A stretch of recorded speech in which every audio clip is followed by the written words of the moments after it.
And let's check. So, Andorin this time, nice gold, nice stone, and second gold is going to be fine for him as well. So let's basically quickly check other players as well. This is not exactly ideal right now for LB10. You can see he's having 1 gold behind the tree line. Not entirely great, but at the same time it's not exactly that awesome or rather awesomely bad, because the main gold is still inside his base, and this map is all about getting into the middle, getting for the gold, and that seems to be spawning kind of funny, Can see it's gonna be up to Skittle maybe to be there first, because it's gonna skew towards the right side. Towards, of course, right now Patina and Nikov, and especially Skittle, other Skittle in there, sorry. It's gonna be 1 gold for him, that's the second one. Quite nearby as well. And I'm kinda curious if maybe somebody is gonna be attempting to steal a boar, because on a map like this, it could be making plenty of difference, as you are, of course, quite aware that resources are gonna be short, and any kind of disadvantage in the speed in which and under which you're gonna be able to get into the middle, yeah, well, that's gonna be making plenty of difference overall. As of course this is kind of problematic maybe for FedEx, as he could be definitely stolen by from LB10, and he's already moving forward, and oh, it's actually the other way around. LB10 is actually being stolen already by FedEx, so let's see if it's gonna be working, because right now I would just screw that up, but LB10 doesn't know that he can counter steal. Yeah, it's not counter strike, it's counter steal here. Oh, he just didn't see it. And can he stop it? This was definitely very close. This is a very nice attempt right about now by LB10 to try to stop that. And at least he could be trying to kill the Eagle Warrior. But this seems to be quite professionally done by FedEx. Oh, careful. The pig definitely spazzing right there, quite heavily. But it's already way too late. Yeah, right now TC is gonna be helping, pushing the scout off, but right now, oh, can he actually see this? Man, is he unlucky. Is he so unlucky. He basically the only place where the both boars are, he missed from both sides. Oh, well, that's sad. That's a sad story right there. For LB10. As right now, FedEx is of course gonna be trying to guard both of those boars, I would be expecting. And on the right side, I don't see really any kind of stealing going on. Haven't noticed anything like that unusual. That's gonna be 2 boars for yellow, quite fine for him.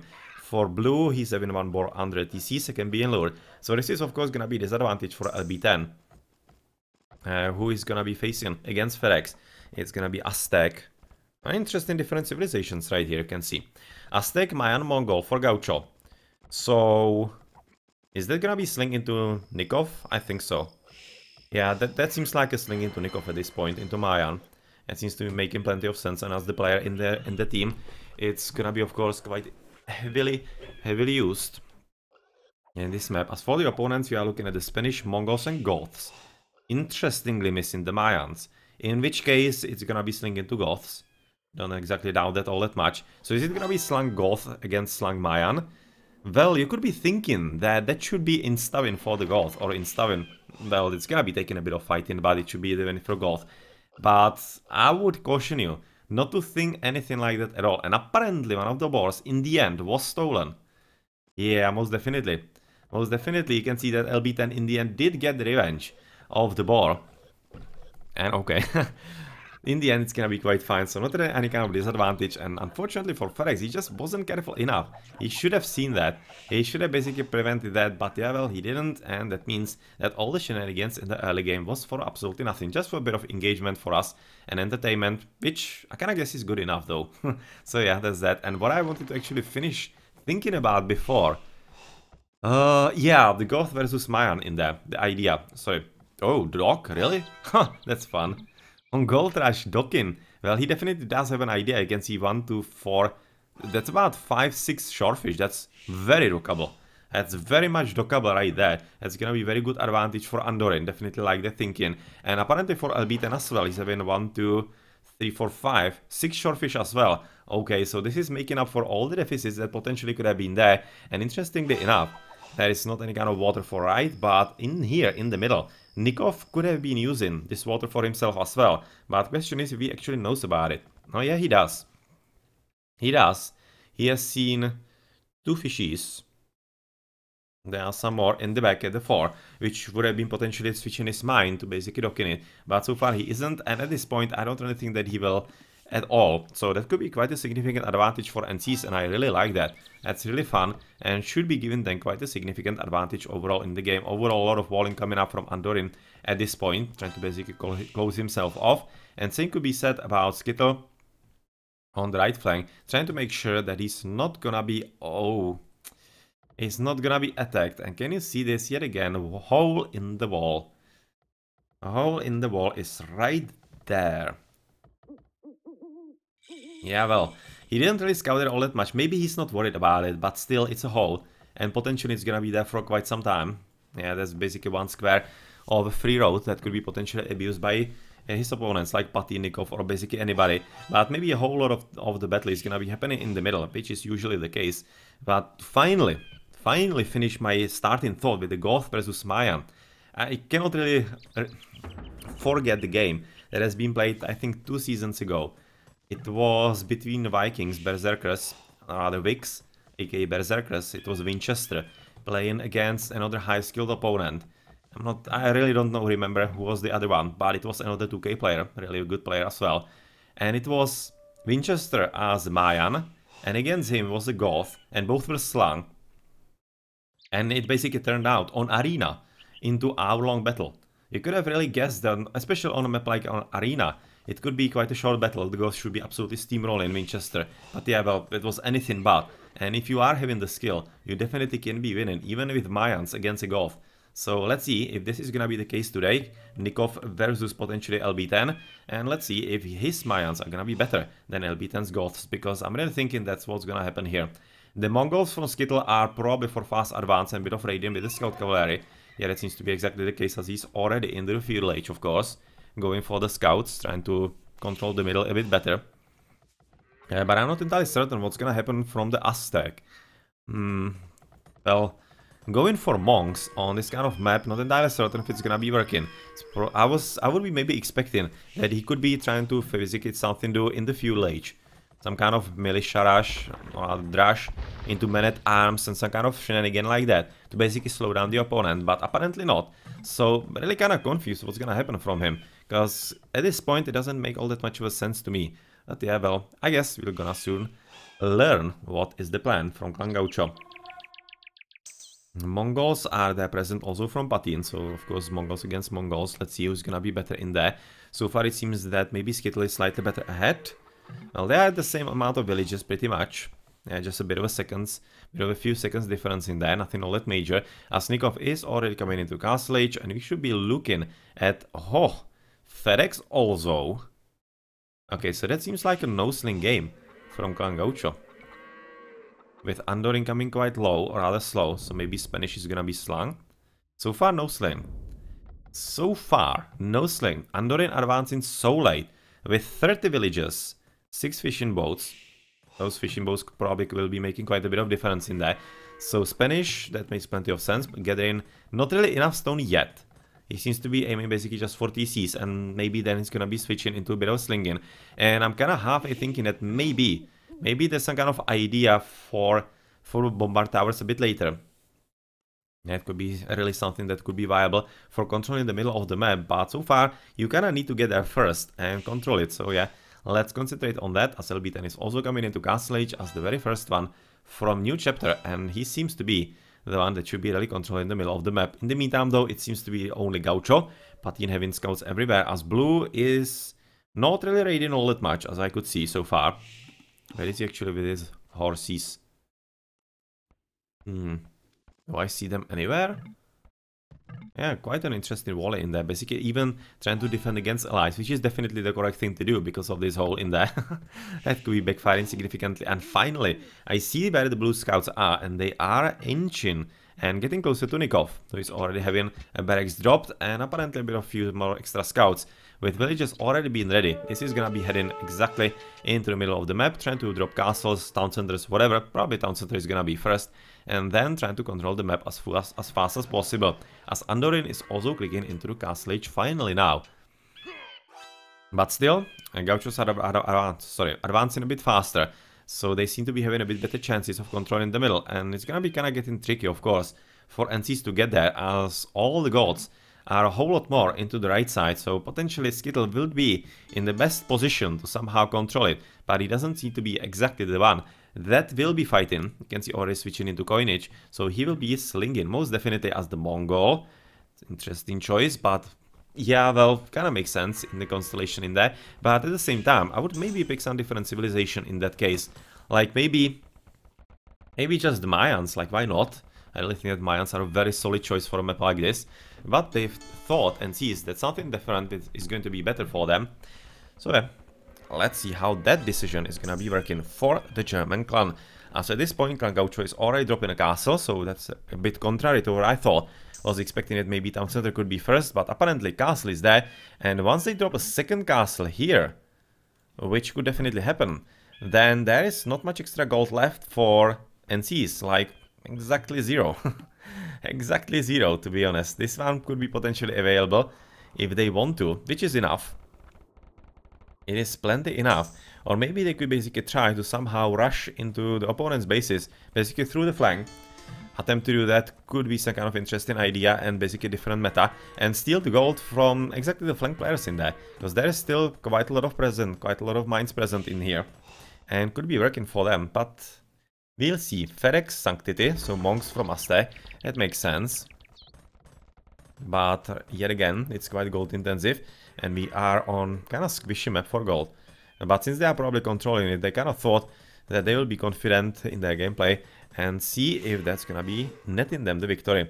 So far, I'm not really seeing what NCs are doing all that much. Right now, coming town center, coming from LB10 on the second gold mine, definitely gonna be crucial, especially with the stone in there as well. And going for the barracks, producing some first Huskarls, as he does have the castle, and yep, Gentleman armor coming up as well. But unfortunately, he is gonna be encountering plenty of monks and conversions of all of those Huskarls. Yeah, well, that's gonna be sucky. Let's see the micro right now by Ferex. It's gonna be all about the micro. Here we go. Gonna be one stolen, two stolen, 3, 4. Oh, that was one hell of a micro. Have you seen that? It was so nicely done. So nicely done indeed. And that's exactly what's gonna be a pretty big problem for FedEx. Or rather for LB10. Because he doesn't have anything against those monks. Combination of the monks together with right now the Huskarls as well. And of course some kind of plumed archers, that's gonna be quite hard to deal with. And NCs might have right now been thinking that, yeah, well, why didn't we pick exactly the Black Forest when it was going so well for us yesterday?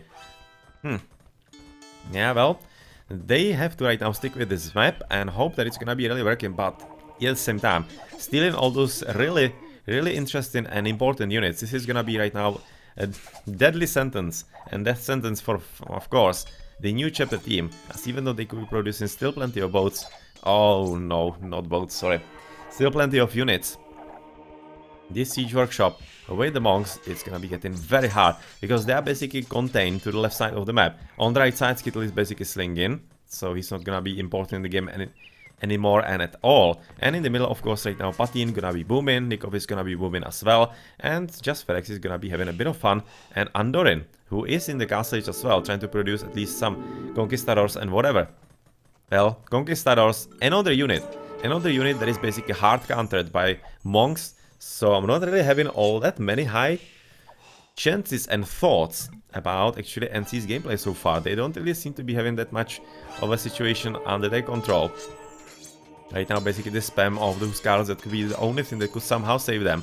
And it could be working in the long run, but I'm really thinking at this point that Gauchos are playing on the fact that Ferex is gonna be buying his teammates a bit of time. With all these conversions, all these monks, and a siege spam on the left side. And basically allowing the boom to go on. And once Nikov and Patin are having much better economies than their opponents, they're just not gonna be letting this gold at all. They're just not gonna be letting it up.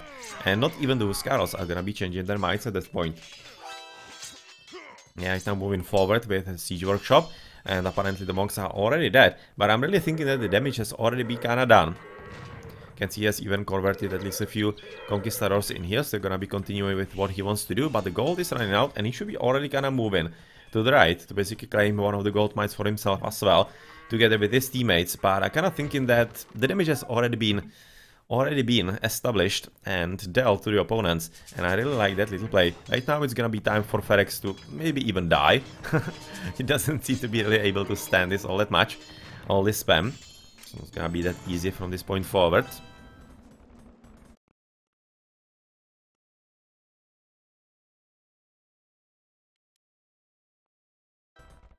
As in the middle, another castle is gonna be coming up, and of course Nikov getting into his game, quite significantly so at this point, as Andorin is doing what he can with all the Conquistadors trying to block even the house building villages in there from FedEx. By looking at the economies, 77 already from Nikov, 67 by Batin, and the only one who is having some solid economy from NC is Andorin at 63, then Skittle 53 and LB10 44. Of course not much better for FedEx at 49, but looking at Nikov at those 80, that is a number to be definitely scared about, and I'm really expecting that this is gonna be the winning condition for Gauchos if they're gonna be able to really keep up the pressure, because that's something that they need to do, as they have slowed the important player. Beaten quite significantly on the left side for about, right now, 5, maybe even more minutes than that. That's very well done, but the army is definitely growing stronger, and Plumed Archers, in the early stage, they may be working, but as the game is gonna be heading into Imperial Ages and basically full-on upgrades, some horses are gonna be needed, and from the Mogul, he's not really gonna be having them. It's gonna be plenty of archers against Huskarls, so basically Plumed Archers with Mangurais against Huskarls. Interesting choice.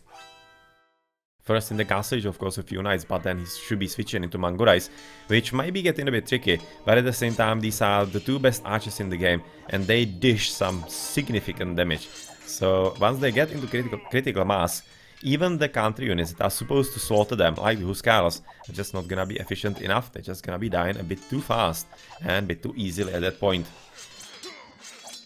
Okay, so how's this gonna be working? Of course, not all that well. Looking at this little hill, which Nikov somehow actually had to relinquish. That was a quite nice little bonus for his archers in there, but he is having castles quite nearby, and of course, yeah, Huskarls will have to run away from this position, otherwise they're gonna too easily die, as apparently Ferex is still very much alive, with at least a few monks trying to help, and he will be trying to, well, use his micro to steal as many units from the opponents as possible. So they seem to be basically right now heading into the middle. And another point in the game that is very important at this stage is that basically NCs are on a timer. They are basically on the timer as long as they have gold. Because as soon as this gold starts running out, which is already kinda gonna be happening very soon, then, well, if they're not already in the middle, they're not already controlling it, then of course they have absolutely no chances, and this is definitely a very nice delay of the castle and deny of the castle altogether. But yeah, it seems to be basically the first word a bit of a delay, because with the Plumed Archers coming forward, the villages from Patin will be there in no time and conquering exactly all of this. So not entirely certain what the other plan could be, because of course Skittle is only slinging, Imperial Age coming from Elvitan and Nikov, and we can kinda guess where it's gonna be heading from here. Let's check who is actually all slinging, if Gauchos are slinging as well. No, they aren't. They aren't, it's only NCs basically slinging. And to be honest, it seems like that for the second time they're going for heavy sling. And for the second time it might not be working. So it's gonna be kinda interesting, because there are some thoughts, and to be honest, even myths, that sling is overused in RTSD, which it definitely isn't. Just isn't used as often as some teams claim. And for example, one of the clans that claims there is a lot of slinging is, wait for it, a New Chapter. And that's a clan that actually goes for it on purpose, and that they criticize that there is a whole lot of slinging going on in the league. So yeah, it's kind of funny if they're gonna be falling prey to it, to their own slinging that they think is OP. Because so far, it seems, with this block of 4 castles, that Clan Gaucho are having quite a good game plan on their hands. And even though they are still denying this castle, they are definitely running out of time, quite significantly so. And I'm thinking that Gauchos are playing it exactly according to the plan. They're just trying to basically secure this part of the map as much as possible and deny any kind of opportunity for a New Chapter to even get close to this gold mines, and once they are successful at that, it's gonna be only option for potentially trade from this position at the bottom to the top, and that could be fairly easily disrupted, to be honest. And especially looking at all the choke points everywhere, they would have to either quickly cut through or get some siege managers to basically cut through that in that way. Or maybe just trebuchets could be made enough if you are having plenty of time for your micro. In the meantime, of course, plenty of buildings being built by LB10 in the middle. So that is, of course, making plenty of sense so that he's as close as possible to the battlefield. But he is right now, Nikov, trying to lure the army. And of course, waiting for a bit of help by the micro of FedEx. And let's see how many is he gonna be stealing. Here we go. Conversion is coming forward, and quite plenty are right now in. And of course he's gonna be hiding them in through castle. This is very nicely played, as he has just advancing through Imperial Age. Imperial coming for Patin and Andorin as well. So everybody coming forward for that, and Fenex apparently gonna be continuing with his fun with the monks. You can see Fervor, block printing, illumination, theocracy. He is going for absolutely everything. So he's not having any kind of thoughts of quitting. And since he's gonna be swimming in gold because of all of this, yeah, well, kinda, why not? Why not? He can spare it, he can spend all the gold in the game, and it seems to be really working quite well for him, because of course those units are dwindling significantly in numbers, and there is gonna be some kind of attempt on the raid by Patin.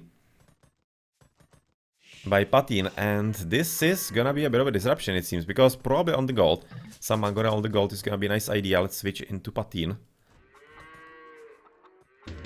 Yeah, Mangona onto the gold. And a tower, no, just an outpost so that you can see. It's actually very nicely played in there. As castle has been finally finished for yellow, and they are having 5th castle right now for Nikov. 5th castle, so they are getting absolutely nowhere near this goal. Absolutely nowhere near this goal. And right now NCs should be realizing that, and they should be thinking about the trade. Because if they want to somehow stay in the game, it's just not gonna be working. As Plumed Archers against Huskarls, yep, S is gonna be the slaughter, exactly as I talked about it a bit before. Once you are having critical number of the Archers, they're gonna be better even against the direct counter units like the Huskarls. You can see elites. Some kind of upgrades are still missing, I'm thinking, in there. But they are quite good already, with coinage coming for Andorin.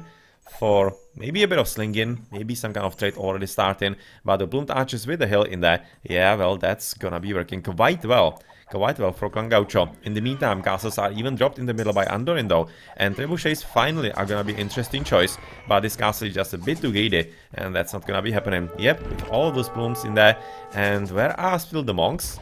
Not really all that many of them, but they could be quite effective still. You can see stealing a few Huskarls here and there. And basically the power of the conversion is in the fact that it's not only basically opponent losing 1 unit, but also you yourself gaining 1 unit. So it's basically 2 for 1. And that can be changing battles so significantly and so suddenly that you need to be very careful how you play and what you're gonna be doing in there. So of course Plumed Archers present, castles maybe gonna be dropped down, but plenty of monasteries are coming up. So this is gonna be one heavy game on monks from FedEx. I'm definitely looking forward to once that machine is fully unleashed. That's gonna be probably fun, as Patin is going for light cavalry, apparently even for some hussars as the Mongol, as the Mangurais are already getting ready. And yeah, hussars are gonna be following quite behind very soon indeed. That's gonna be a very good combination actually. Oh, careful about the monkeys. Careful about those. Yeah, quite costly, you don't really want to lose them.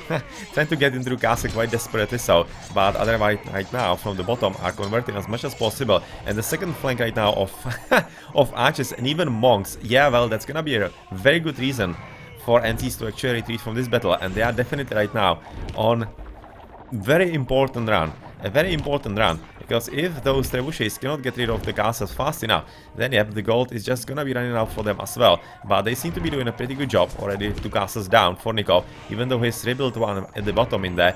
Those trebuchets are a problem, and it seems that NCs are actually having a bit better chance right now claiming the middle, even through all of those micro-intensive units on the other side of the map, because Gauchos probably don't have all that much of a plan how to deal with the trebuchets. They just cannot get rid of them. You can exactly see that. You can see Patin quite desperately switching it to at least a few camels, but it's absolutely not working. Elite Mangora is coming forward, and the army is not ready though. Even the hussars are not in there yet. Just normal light cavalry, and the castles are dying. The castles are gonna be dying even more, as even though the army from Nikov is pretty much right now popped. Yeah, he's fully popped. You can see 198, which is the reason why he's doing so well. And the monks from FedEx, who is at 119, that is an issue, and finally Mangurais are joining in, and that's gonna be it for all of those trebuchets. And of course, even though they could be maybe trying to take down the castle, at least this one, plenty of villages are repairing it from Nikov, and with all those monks in there, apparently quite nicely controlled, it doesn't seem to be working that well, and that is why the GGs are gonna be called. And yes, that's gonna be another fail of Sling. And players that didn't Sling are gonna be winning this battle yet again through better strategy and through basically better gameplay overall. I'm really thinking that rather than the build-up in the middle, what was supremely crucial was slowing down of LB10 at the very start by FedEx. Basically the first group of Huskarls that was converted, that slowed him down so significantly. He already wanted to be on the other side of the map, and yeah, I would call that the game deciding moment. I really would. Because from that point forward, Gauchos were having a whole lot more time to set up themselves in the middle. And all those 5 castles from Nikov and all of this, basically controlling the gold mine, that was working towards their advantage. And they were able to use it quite fully. Quite fully. Well done. Well done. Good reading of the map. And this is something like, even though you could be saying that the gold was kind of skewed a bit more towards Gaucho, it has to be said that NCs were able to scout it. And they could have done the exact same thing. They could have done this exactly the same. They just needed to adapt to the map. And they thought that the Goths are gonna be insta-win. They're gonna be insta-win against the Mayans. But yeah, well, the Aztecs kind of stopped that, didn't they? If it wasn't for the Aztecs, I'm really thinking that it would have been a whole lot harder for the Mayan, of course. But with the monks, it just kind of wasn't. It kind of wasn't right there. But it of course also means, as we are into the achievements, that Clan Gaucho is leading 2-0 and are just 1 game away from clinching the golden banner for the best clan in the community. And well, that is one hell of a prize. And of course, NCs are still gonna be wanting to go for that as well, but they would have to win all 3 remaining games. That's gonna be quite a challenge against Clan Gaucho that is so far playing quite on top. But at the same time, NCs are not really far behind, and they definitely do have the skill to make that happen. So if anybody should be, it could be them. Units lost, you can see LB10 236 units lost, and 166 units killed for Nikov with all the archerinos in there. Yeah, well, nicely done. Even 16,000 slug resources into Goth. Without any slinging, Nikov, FedEx, and Patin, they were able to beat them. That is actually quite impressive. It's actually quite impressive. On a map like Gold Rush, where Sling is very powerful, to basically beat them this way, that is quite nice. Well, GG.